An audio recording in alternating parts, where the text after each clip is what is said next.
It's well documented that dogs can nearly feel every emotion a human could experience. They're congenitively designed in such ways that they could feel happiness, sadness, anger, and especially fear. It's intriguing on how fine their minds are to that of a person, as opposed to the mindless fish swimming in a cycle of unblinking static. Now, what more complex emotions? Such things as love, shame, jealousy, guilt, or bashfulness? What happens when a dog is thrust into a situation that they have no understanding of? The animal is suddenly gone with the confusion, fear, paranoia, and no way to understand even a friction of it. To learn that friends among you may not be what they seem can bring droplets of fear into one's head. Chase was afraid, terrified even, and even hesitated on stepping outside. He occasionally glanced outside at the other dogs when they come out to play in the sun, trying to read their movements for anything unnatural. He especially narrowed his eyes every time Sky came into his field of vision. She seemed a little bit better, but lack of symptoms didn't always mean the sickness was gone. In some cases, the pain would suddenly vanish and could indicate the worst was about to ensue. Every now and then, Marshall would knock at his door, to which Chase rarely responded. The shepherd slipped out of that the next day, walking down while avoiding eye contact with anyone. Despite not being in uniform, he still wore his pup pack, the visible straps connecting around his body. No one knew of what weapon that lay concealed within that backpack. At all it needed was the audio cue of Chase's bark, and it would emerge. He had received a note under his door, ordering him to travel to the park for an important briefing. Usually, Chase would discard such note and write it off as spam mail, but this note was explicitly signed by the ACG. As the wind brushed past his sides, Chase left the sidewalk as he crossed over it onto the grass.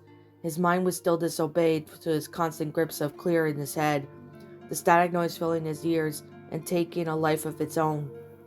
"I'm not crazy," the police dog breathed, shaking his head.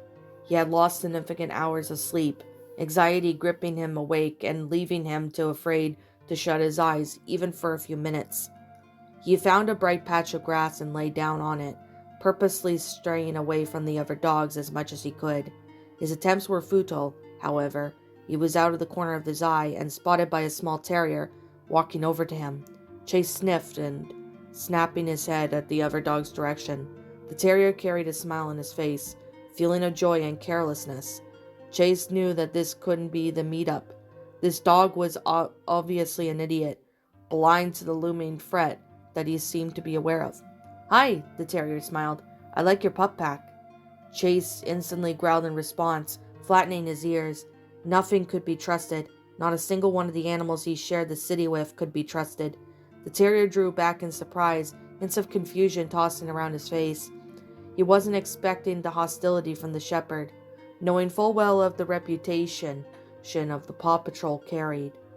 The terrier held up his paws defensively. "I'm sorry, piss off." The smaller dog whimpered slightly and hastily turned around, speeding off. Chase didn't leave the house thinking that he would pull a gun on a random dog at the park, but the parasite could be anywhere. "You always talk to puppies like that?" came a voice to his left. Chase whipped his head around and relaxed slightly when he recognized the Belgian Malinois noise just before him. "You told me that anything could be hiding anywhere." Chase waved it off. "I swear it was driving me crazy." "Awareness and vigilance are the key, sure," Cyrus nodded as he approached, "but you can't snarl at every dog who comes by before you." Chase raised an eyebrow and then sat up. "How do you know I know you're not infected?" "ACG members get screened twice a day," the Malinois explained, "including me." "Wait, you have a way to test yourself for the virus?" Chase inquired. Cyrus nodded. "You give a blood sample on the swab," he explained. "You put it in the machine and it scans for you for Virox moles. If you are infected, it'll come back positive." The shepherd's eyes widened. "Wait, why can't I have one of those?" "That's why I'm here." Cyrus reached into his pocket in his belt pulling out a small device about the size of a box of cigarettes. It was a dull gray in color with a small screen at the hole in the bottom. It used to be for drug testing, but our engineers have modified it. The Malinois nodded, pushing it over to Chase. They're valuable and limited, so we don't usually give them out to like this. Chase looked up in confused expression. Why is it being given to me? You're a special case being the Paw Patrol and all. He explained it the best he could. Also, have you seen the weather? The puppy shook his head. There's a storm coming, Cyrus warned. And it's not a small one either. It's likely we'll lose communications, will go dark. You may lose power as well. Oh, how frantic. Chase hung his head in exhaustion. When that storm hits, the ACG will have to temporarily assist in emergency services, and our investigation will have to pause. The reason why I give you that device is since you're going to be up on our ankles in helping out in the public. So I'm entrusting you to start my own investigation, Chase finished. But if... He stopped for a moment, wincing at the dark thoughts returned to his head. If one of my friends ends up being, how will I call you if none of our comms have gone dark? The pup tag I gave you will still work, the Malinois pointed. It's tied to an isolated radio frequency that still works on its own. So if one of your friends become compromised...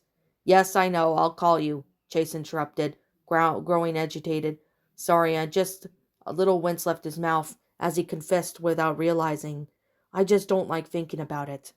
Cyrus sighed, briefly taking a moment to lick his paw.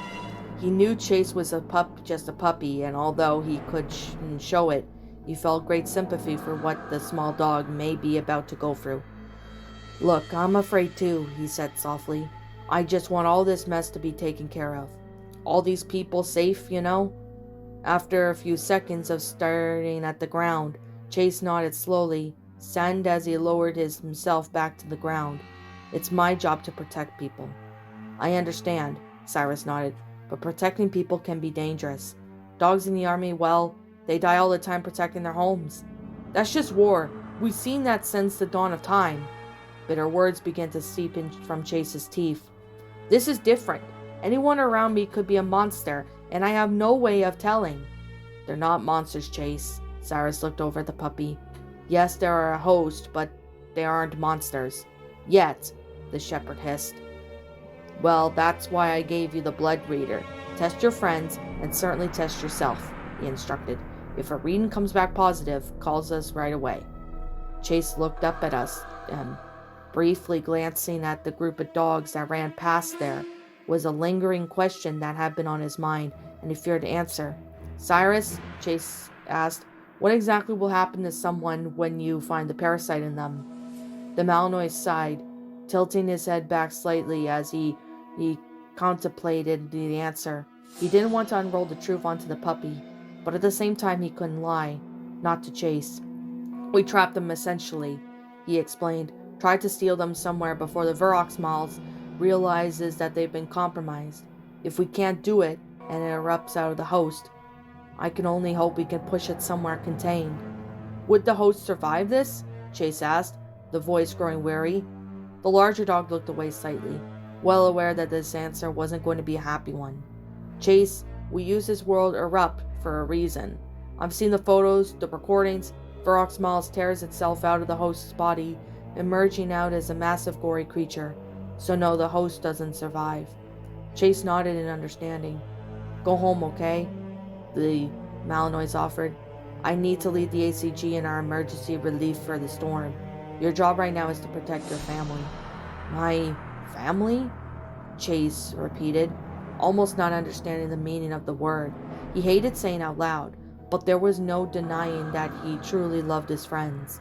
Marshall, who always made him laugh, Rocky's inspiring presence to push forward, Zuma being a shoulder to cry on, and Rubble as the one dog who everyone just adored, and Sky the cockapoo Chase had shared countless missions with. He had to protect his family. He had to protect the ones that he loved. Taking the device back home, Chase made a haste in returning to his kennel. The storm clouds were already lurking above the sky. It could only be a few hours before the rain began. As he entered his den and shut the door, a faint crack of thunder echoed above the city. a wordless warning of terror soon to come. Sitting on his bed, Chase studied the blood reader before him, not much bigger than his own paw. He knew that his friends would instantly question him why the hell he was asking for blood samples. Such suspicions would put him in a compromising position. He would have to be smart about this, and Chase lowered himself down to rest it on his chin on his pillow. The stress was getting to him, but at least now he had an opening. A flicker of foundation to make sense of swirling chaos. All he had to do was find a way to retrieve the blood samples from the others. It seemed crazy, but there had to be a way. There was a science into deception. That Chase wasn't qualified for the art, but even then, he worried about how the others would even perceive the idea of unseen Fred under their noses. They had never seen such a thing in their lives, and it was open question of how much longer they'd go without seeing before they saw something truly disturbing. As of now, there were things to do. Chase sighed and got up from his bed, walking over to his desk where he kept most of his gear. Opening a small drawer, he rummaged through a few miscellaneous objects until he saw a small bundle of Q-tips, meant for cleaning ears. Collecting them swiftly, Chase searched a little more until he found the shiny piece of metal at the bottom. It was a thin razor blade, the kind used to make XO knives, such tools capable of making even the most precise cuts. Not practically designed for a devastating carnage, but sharp enough to gracefully slice through flesh and muscle. I should get this over with, he thought out loud, and gently carried the blade to his teeth back to his bed. He activated the small machine with the switch on his side, and the screen blazed to humming life. It merely glowed, showing a distinct lack of any screen prompts. It would be easy to forget, even on due to the lack of interaction the device offered. After a few seconds that Chase could only assume was the device configuration itself, it gave a small beep and 2 words flashed on the screen. Awaiting sample. Taking a deep breath, Chase sat back and held up his left paw, dropping the blade onto his right. Taking a sharp breath, he pressed the knife through the rougher skin under his paw. He went sucking the air through his teeth as he slid the blade across. All he needed was a single drop of blood, but this metal carpal pad refused to open, forcing him to hold back the sounds of pain as he drove the blade deeper, seeking to defy his own anonymity for the sake of the blood test. "Gah!" he breathed out, shaking slightly. His paw stung, carrying a crimson red as he dropped the blade. It was hurting as an atrocious weight, but he now had what he needed. Struggling to see through his own tears, he gripped a Q-tip and guided against the bleeding underside of his foot. The small tool instantly collected the small stream, and it caught up, turning blood red. Unable to suppress the pain any longer, Chase dropped everything he ferociously licked away at the cut until the stinging quieted. When he was sure that his paw smoothed, he turned his attention back to the blood test. He hesitated before inserting into the machine, knowing full well that his life was just a flip of a coin now. There were 2 outcomes, and his body faintly quivered, knowing that one result would mean the death of him. If it ended up being him, if he was the host for Vurox Malls, he would have turned himself into the ACG without a question. No one would ever see him again, and he would likely die once Vurox Malls emerged. But he was willing to give himself to keep Adventure Bay safe. Finally shoving the Q-tip in the machine and giving a whirling noise, the following seconds felt like agonizing hours, like someone was being forced to sit in the waiting room of the hospital while their loved one was being wheeled into critical care. Finally, a single word flashed on the screen, a word that Chase didn't believe for a split second. Negative. He was hit with a wave of relief, and so brutal he almost threw up. Despite the roaring storm he was under, the screaming noise and static in his head, and the constant anxiety, there was finally something that put a smile over his face. He wasn't infected, at least not yet. He still had a chance to prevent the total devastation. A crack of thunder sounded in the distance, and gentle rain could be heard tapping away at the ceiling. The storm was coming in fast, soon to drape the city in darkness. He was playing a massive game of chess against the opponent he couldn't even see, and now it was time for his next move. Narrowing his eyes in a rush of determination flicked within him. Chase, All he needed to know now was for the others to partake in the blood test. He would not rest easy until all 5 of them were cleared. What's up, my pretties? It's the Lion Queen here. I want to appreciate you all for tuning into this video, and I do appreciate you guys supporting my video by giving this video likes and stuff. If you really enjoyed this video, be sure to leave a like, comment and subscribe if you're new, ring the bell for notifications to when I upload so that way you guys will get updated for whenever I upload. If you want to follow me on Twitter or DeviantArt, feel free to leave a follow on those if you are interested in following me on those socials.